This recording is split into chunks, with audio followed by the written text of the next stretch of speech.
하나님 아버지 감사합니다. 이 시간도 하나님의 전에 나와 하나님을 예배합니다.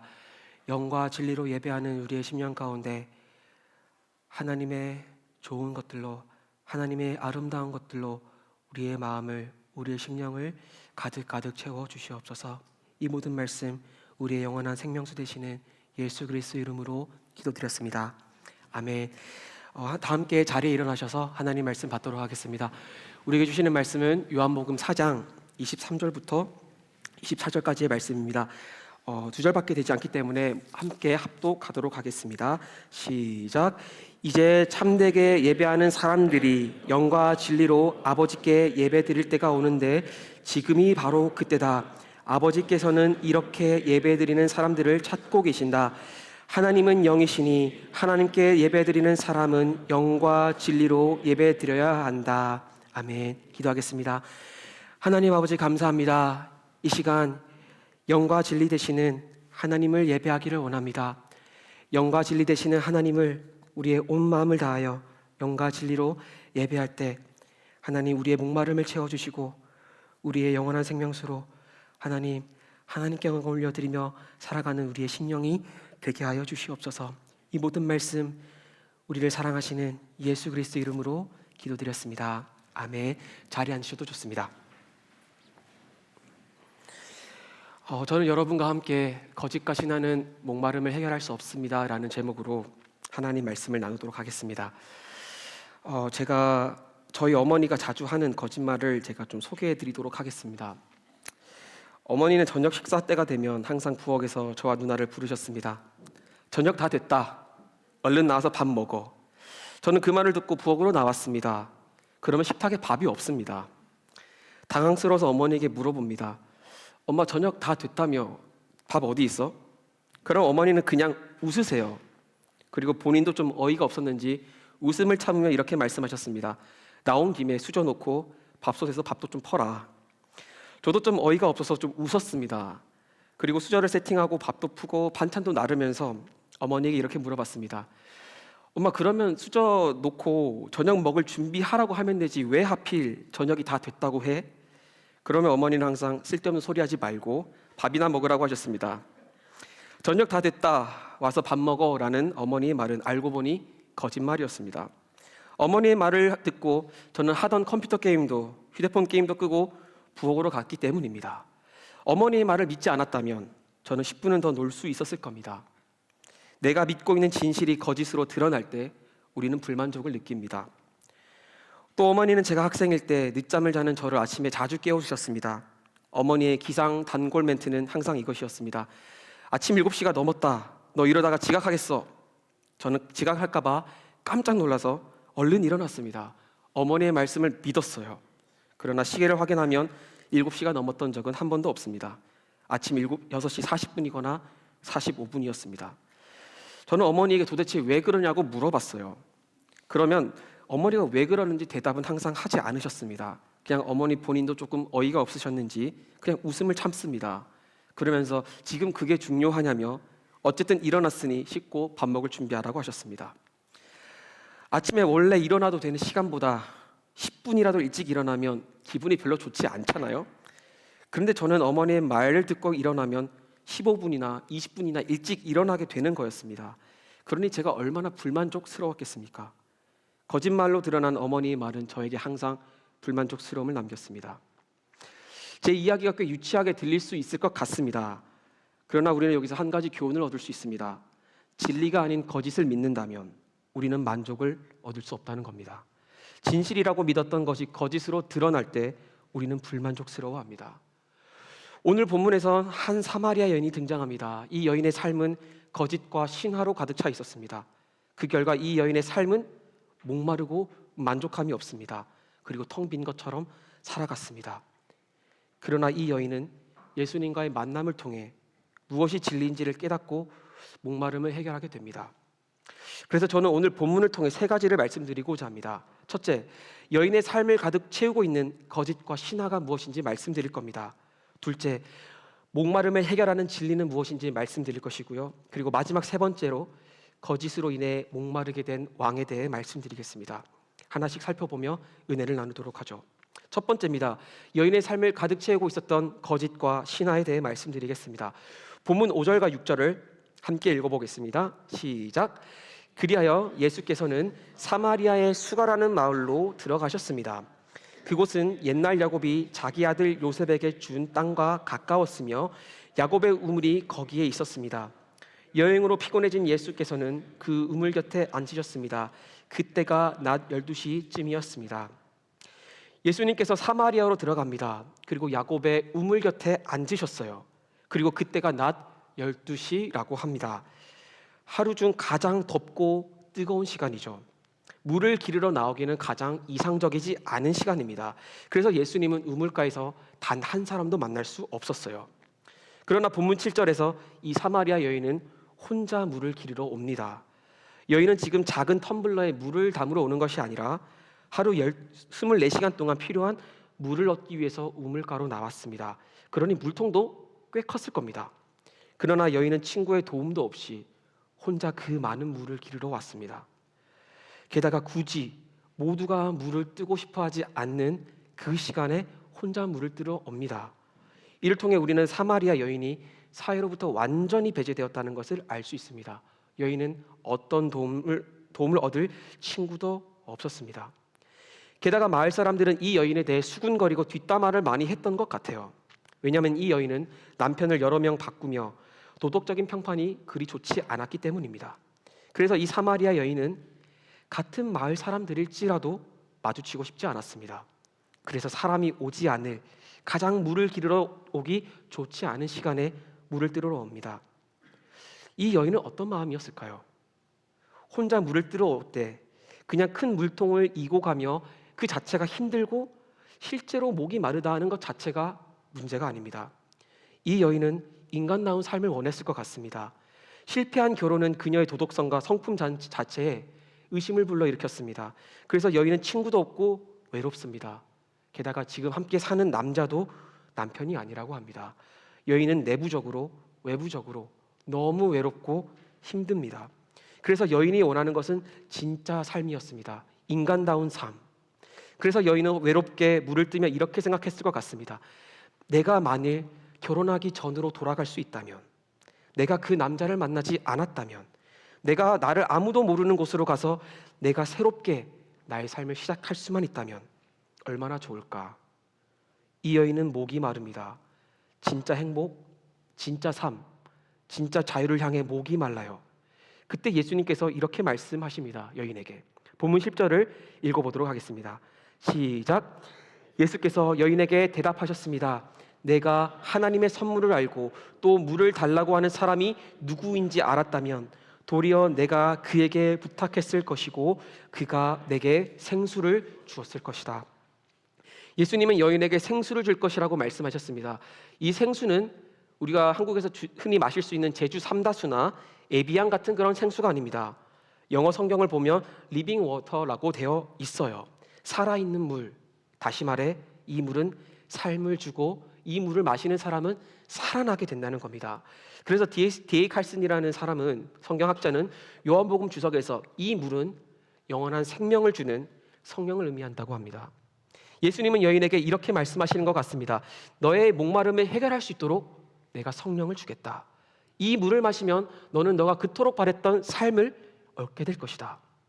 다시 말해 여인이 진짜 바라고 있는 인간다운 삶, 여인이 바라고 있는 삶을 주겠다는 거죠. 그러나 여인은 이렇게 대답합니다. 함께 본문 11절, 12절을 읽어보도록 하겠습니다. 시작. 여인이 예수께 말했습니다. 선생님께는 두레박도 없고 이 우물은 깊은데 선생님께서는 어디에서 생수를 구한단 말입니까? 선생님이 우리 조상 야곱보다 더 크신 분이십니까? 야곱은 우리에게 이 우물을 주었고 그와 그의 아들들과 가축들도 다 여기에서 물을 마시지 않았습니까? 여인은 예수님에게 당신이 어떻게 삶을 주는 물을 길어 올릴 수 있습니까? 당신은 두레박도 없습니다 라고 말합니다. 그리고 12절에서는 당신은 우리의 조상 야곱보다 더 큰 사람입니까? 라고 물어요. 그리고 야곱이 자신에게 우물을 주었다고 말을 합니다. 야곱에게 굉장히 집중하고 있는 모습을 볼 수 있습니다. 그러나 아쉽게도 성경 어디에도 야곱이 그들의 자손에게 우물을 주었다는 기록은 없습니다. 이삭이 우물을 팠다는 기록은 있습니다. 하지만 야곱의 우물에 대해서 성경이 말하는 바는 단 한 군데도 없습니다. 물론 야곱의 우물이 있는 곳에 교회도 생겼고 많은 그리스도인들이 방문하는 유적지가 되기는 했습니다. 하지만 우리는 야곱의 우물이 진짜 존재했는지 100% 확신할 수는 없습니다. 그래서 야곱의 우물은 이 지역의 신화와 같습니다. 어느 정도 가능성은 있지만 100% 진리라고 확신할 수는 없는 것과 같습니다. 여인을 보십시오. 여인은 지금 이 신화와 거짓을 믿고 있습니다. 진리이신 예수님보다 야곱이라는 인물에 더 자신의 소망을 둡니다. 사마리아 여인은 예수님에게 이렇게 말합니다. 유대 선생님, 당신이 야곱보다 더 위대합니까? 야곱은 우리에게 이 우물을 주어서 마시게 했습니다. 당신은 나에게 삶을 주는 물을 우리에게 줄 수 없습니다. 그러나 야곱의 우물은 나에게 그런 물을 줄 것입니다. 라고 말하는 것과 같습니다. 그렇게 여인은 야곱의 우물에 물을 뜨러 옵니다. 매일 그 물을 마십니다. 하지만 그 야곱의 우물에서 물을 마셔도 여인의 목마름이 해결되지 않아요. 왜냐하면 거짓과 신화는 우리의 목마름을 해결할 수 없기 때문입니다. 야곱의 우물은 확실한 진리가 아니었습니다. 실제 존재하지 않을 수도 있는 신화였어요. 거짓이 섞여 있었던 거죠. 그리고 예수님은 한 번 더 여인이 굳게 붙잡고 있는 거짓을 드러냅니다. 본문 16절 함께 읽어보도록 하겠습니다. 시작. 예수께서 여인에게 말씀하셨습니다. 가서 내 남편을 불러오너라. 예수님은 여인에게 남편을 불러오라고 하셨습니다. 그러자 여인은 이렇게 대답합니다. 17절, 18절 한 번 더 함께 읽어보도록 하겠습니다. 시작. 여인이 예수께 대답했습니다. 저는 남편이 없습니다. 예수께서 여인에게 말씀하셨습니다. 내가 지금 남편이 없다고 한 말이 맞다. 실은 전에 내게 남편이 5이나 있었고 지금 함께 사는 남자도 내 남편이 아니니 내가 지금 한 말이 맞구나. 여인은 예수님에게 저는 남편이 없습니다 라고 했습니다. 그러자 예수님은 내가 남편이 없다고 한 말이 맞다 라고 하시며 여인이 숨기고 있는 비밀까지 드러냅니다. 남편이 5명이나 있었고 지금 6째 살고 있는 남자도 내 남편이 아니구나. 내 말이 옳다. 내 말이 맞다. 이때 예수님은 여인을 비꼬면서 말씀하고 있는 것이 아닙니다. 예수님이 내가 지금 한 말이 맞구나 라고 할 때 이 맞다는 것은 헬라어로 알레테스라고 합니다. 진리, 참된 것, 곧 변하지 않는 것이라는 뜻을 가지고 있어요. 그러니까 예수님은 이렇게 말씀하는 겁니다. 여인에게 내가 말한 것은 진리다. 너는 진리를 말했다. 너는 진리를 가지고 있다. 라고 하는 거예요. 다시 말해서 내가 옳다. 내가 가진 것이 참된 것이다. 그러나 여인의 삶을 보십시오. 여인은 5번의 결혼에 실패했습니다. 결혼식 때마다 남자들은 여인에게 영원한 사랑의 서약을 했을 겁니다. 그 사랑의 서약은, 그 약속은 변하지 않아야 하죠. 참된 것이어야 하고요. 다이아몬드처럼 어떤 상황에서도 바뀌면 안 됩니다. 그것이 진리여야 했습니다. 아내를 향한 남편의 사랑은 진리여야 하죠. 그러나 이 여인을 향한 사랑의 서약은 변했습니다. 파괴되었습니다. 영원하고 변하지 않아야 할 그 서약은 시간이 지나자 거짓으로 드러납니다. 이러한 패턴이 5번이나 반복되었고 그때마다 남편들의 사랑은 변했습니다. 거짓으로 드러났습니다. 상황과 환경 그리고 시간이 흐르며 여러 남편들의 사랑이 거짓이었음이 드러납니다. 그리고 현재 6번째 함께 살고 있는 남자도 남편이 아닙니다. 이 관계도 지금 불안하다는 거죠. 변하고 있다는 겁니다. 이 여인의 삶은 정말 거짓으로 가득 차 있습니다. 이 여인은 진리를 말하는 것 같습니다. 상황과 환경에 따라 변하지 않는 영원한 것, 곧 진리를 소유하고 있는 것 같아 보여요. 하지만 사실상 이 여인의 삶은 거짓으로 뒤덮여 있습니다. 그래서 여인은 고통스럽고 목이 마릅니다. 그리고 이러한 거짓들로부터 벗어나기를 원했습니다. 더 이상 목이 마르지 않기를 원했습니다. 사마리아 여인이 원하는 것은 삶이었고 충만하고 풍성한 삶이었습니다. 주 안에서 사랑하는 낮아진 교회 성도 여러분, 거짓과 신화는 우리의 목마름을 해결할 수 없습니다. 왜냐하면 그것은 변하기 때문입니다. 어떤 상황에서도 굳건히 움직이지 않는 진리가 아니기 때문이에요. 오직 진리만이 우리의 목마름을 해결하고 우리를 가장 만족하게 하며 우리를 가장 행복하게 합니다. 두 번째로 넘어가 보죠. 목마름을 해결하는 진리에 대해 말씀드리겠습니다. 우리는 지금까지 여인의 삶을 뒤덮고 있는 두 가지 거짓들을 보았습니다. 야곱의 우물, 그리고 남편들로부터 얻을 수 있는 사랑과 로맨스였습니다. 그러나 그것은 상황에 따라 변했기 때문에 진리가 아니었어요. 거짓이었고 그것은 여인의 삶을 비참하게 만들었습니다. 그리고 예수님과 이 여인의 대화는 예배라는 주제로 자연스럽게 옮겨가게 됩니다. 그리고 본문 23절과 24절에서 예수님은 이렇게 말씀하셨습니다. 제가 읽어드리겠습니다. 이제 참되게 예배하는 사람들이 영과 진리로 아버지께 예배드릴 때가 오는데 지금이 바로 그때다. 아버지께서는 이렇게 예배드리는 사람들을 찾고 계신다. 하나님은 영이시니 하나님께 예배드리는 사람은 영과 진리로 예배드려야 한다. 여기서 밑줄 친 참되게 그리고 진리가 바로 예수님이 여인에게 말씀한 내 말이 맞다라고 한 그 맞다와 동일한 헬라어 단어입니다. 그러니까 변하지 않는 것, 영원한 것이라는 거죠. 지금 예수님은 여인에게 무엇이 진짜 진리인지, 무엇이 어떤 상황에서도 변하지 않는 참된 진리가 무엇인지를 말해주고 있습니다. 동시에 여인이 진리라고 생각했던 것은 진리가 아니라는 거죠. 진짜 참된 것, 진짜 변하지 않는 영원한 가치가 무엇인지 말해주고 있고 그것을 참되게 추구하고 예배해야 한다는 것을 예수님은 여인에게 말해줍니다. 그것이 목마름을 해결할 수 있는 길이라는 거죠. 그러면 무엇이 참된 것, 곧 진리라는 걸까요? 다시 한번 23절, 24절을 읽어보도록 하겠습니다. 시작. 이제 참되게 예배하는 사람들이 지금이 바로 그때다. 아버지께서는 이렇게 예배드리는 사람들을 찾고 계신다. 하나님은 영이시니 하나님께 예배드리는 사람은 영과 진리로 예배드려야 한다. 예수님은 지금 우리가 영과 진리로 아버지에게 예배해야 한다고 합니다. 아버지가 참된 것이며 변하지 않는 영원한 가치이며 예배하기에 합당한 존재라는 겁니다. 그런데 왜 하필 아버지일까요? 솔직하게 생각해 보면 아버지가 예배의 대상이 될 수 있는지 약간 갸우뚱해지기는 합니다. 가정에서 아버지를 생각해 보십시오. 저희 아빠는 맨날 혼납니다. 양말을 왜 뒤집어 놨냐고 혼나고, 마트에서 사오라는 물건은 안 사오고 꼭 다른 걸 사와서 혼납니다. 그런데 반대로 어머니들은 굉장히 위대할 때가 많아요. 제가 입을 옷이 안 보여서 어머니에게 안 보인다고 찾아달라고 하면 어머니는 바로 찾습니다. 제가 분명히 그 옷장을 살펴봤는데 못 찾았어요. 그런데 어머니가 그 옷장을 확인해 보면 제가 찾고 있던 그 옷이 있습니다. 정말 어머니들은 위대하고 때론 예배받기 합당한 것 같습니다.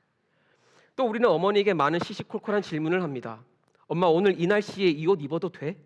엄마, 오늘 비 온다는데 우산 챙겨야 해? 와 같은 아주 크고 작은 질문을 엄마한테 해요. 그러면 어머니들은 대부분 답을 알고 있습니다.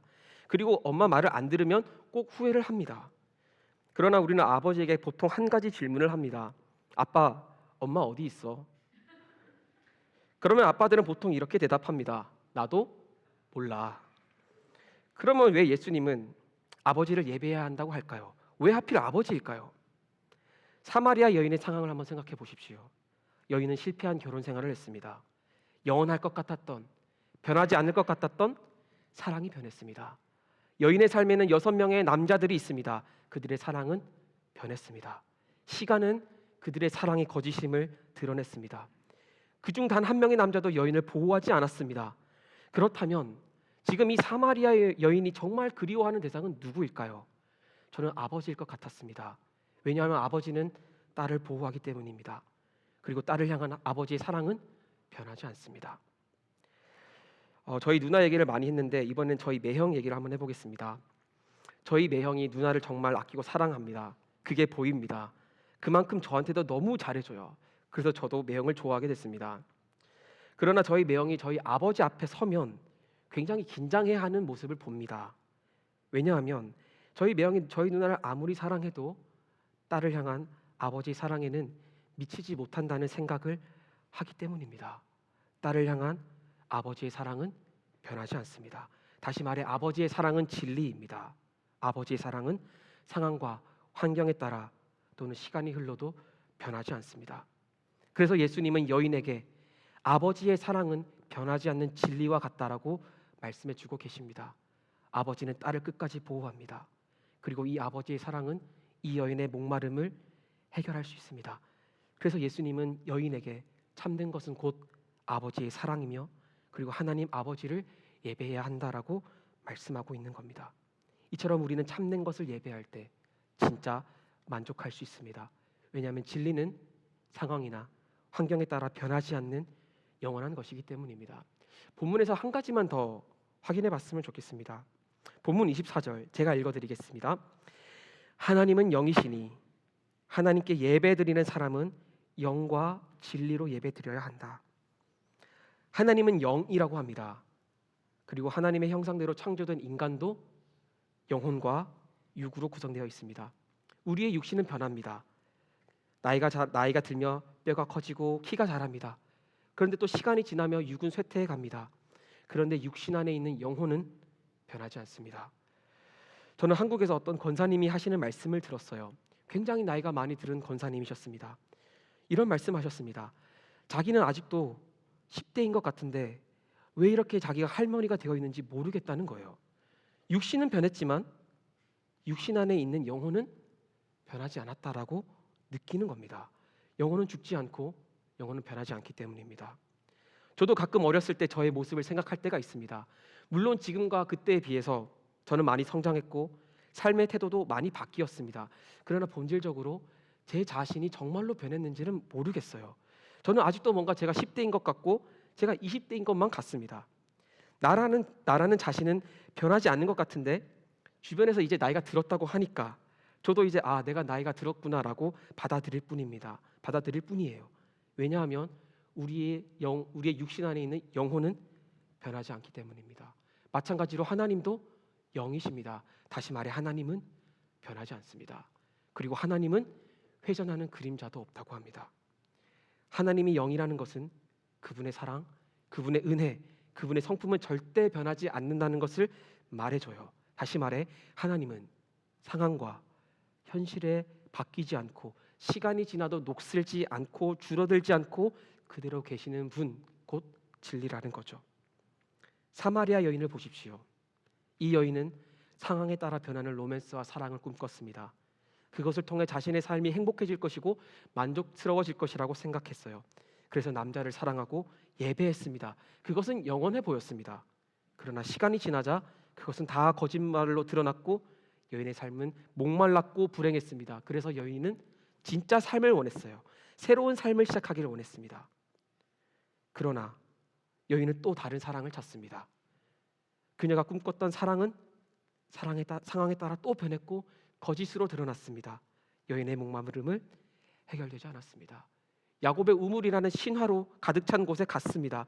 그것을 통해서 자기의 목마름을 해결하려고 했어요. 하지만 해결되지 않았습니다.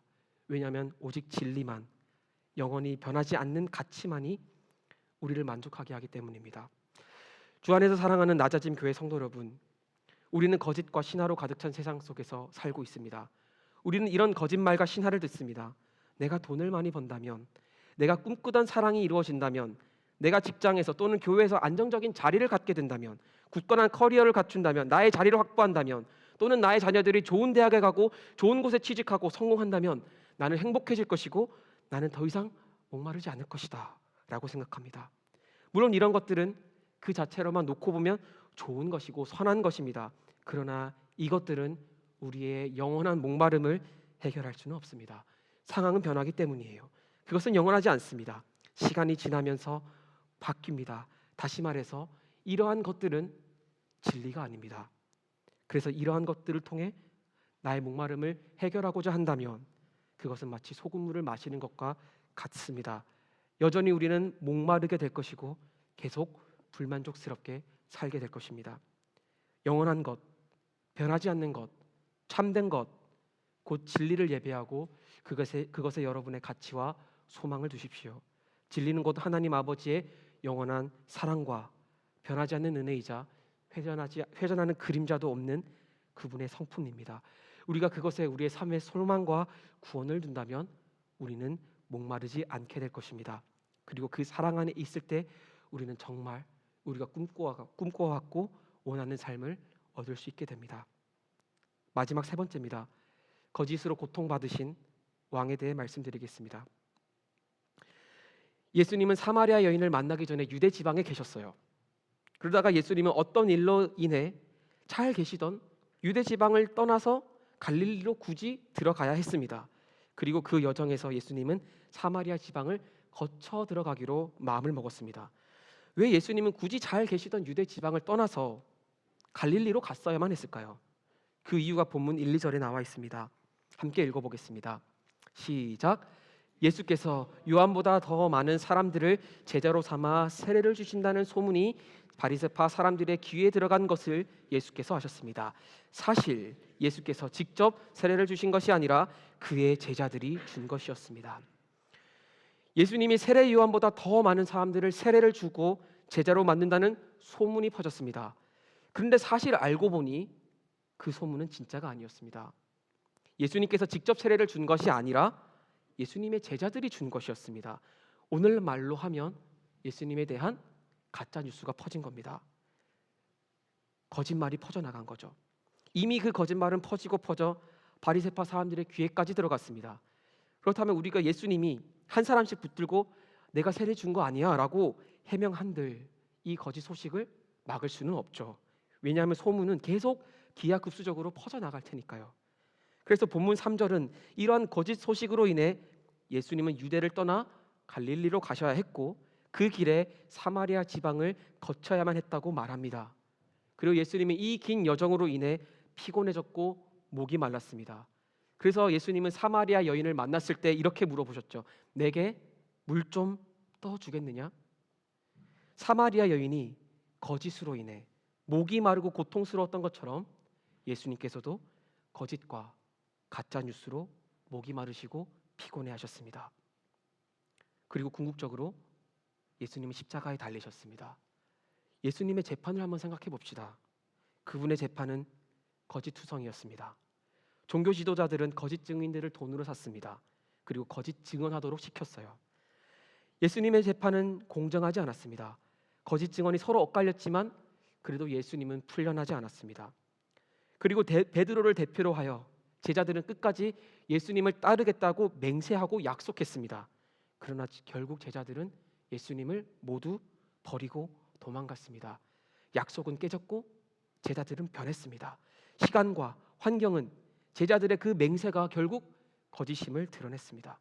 또한 호산나라고 외치며 예수님을 환영했던 군중들은 순식간에 예수님을 십자가에 못 박으라고 소리쳤습니다. 시간이 흐르고 상황이 변하며 군중들도 변했습니다. 예수님이 십자가에 달리신 이유는 거짓 때문이었습니다. 이렇게 예수님은 거짓을 겪으셨고 그 거짓된 고통으로 인해 고통을 받고 목이 마르셨습니다. 그래서 예수님은 십자가에서 이렇게 말씀하십니다. 제가 읽어드리겠습니다. 요한복음 19장 28절입니다. 이후에 예수께서 모든 것이 이루어진 것을 아시고 성경을 이루려고 말씀하셨습니다. 내가 목마르다. 십자가에서 예수님의 삶을 요약하는 말은 내가 목이 마르다는 것이었습니다. 그분은 거짓으로 인해 십자가에 못 박히셨습니다. 제자들과 군중들은 예수님을 따랐지만 그분을 버리지 않을 것이라고 맹세했지만 그들의 맹세는 거짓으로 드러났고 그들은 예수님을 버렸습니다. 예수님은 거짓으로 인해 고통받고 목이 말랐습니다. 그리고 십자가에서 목이 마른 채로 죽으셨어요. 그 마지막 장면을 한번 확인해 보겠습니다. 요한복음 19장 29절 30절입니다. 제가 읽어드리겠습니다. 거기 신 포도주가 담긴 그릇이 있어 그들은 해면에 포도주를 흠뻑 적신 후 우슬초 줄기에 매달아 올려 예수님의 입에 갖다 대었습니다. 30절입니다. 예수께서 신 포도주를 받으시고 말씀하셨습니다. 다 이루었다. 그리고 예수께서는 머리를 떨구시고 숨을 거두셨습니다. 예수님께서 굳이 신 포도주를 받으신 후에 다 이루었다라고 말씀하셨습니다. 그분은 목이 마른 채 죽었습니다. 그분의 목마름은 십자가에서 해결되지 않았습니다. 왜 예수님은 이렇게까지 목이 마른 채 죽으셔야만 했을까요? 왜 그분은 모든 거짓으로 인해 고통받고 목이 말라가며 죽으셔야만 했을까요?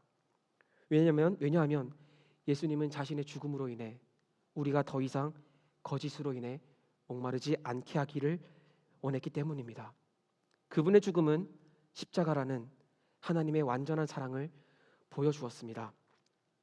그래서 그 아버지의 사랑은 참된 것, 곧 진리이기에 상황이 지나도 환경에 따라 변하지 않고 시간이 지나도 변하지 않기에 우리에게 진짜 만족을 주기 때문입니다.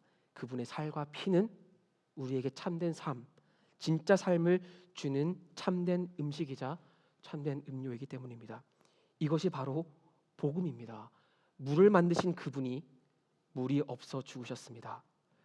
참된 진리 그 자체이신 하나님께서 거짓으로 인해 고통받고 거짓으로 인해 목이 말라 죽으셨습니다. 이를 통해 우리에게 그리스도께서는 참된 삶과 참된 생명을 약속하십니다.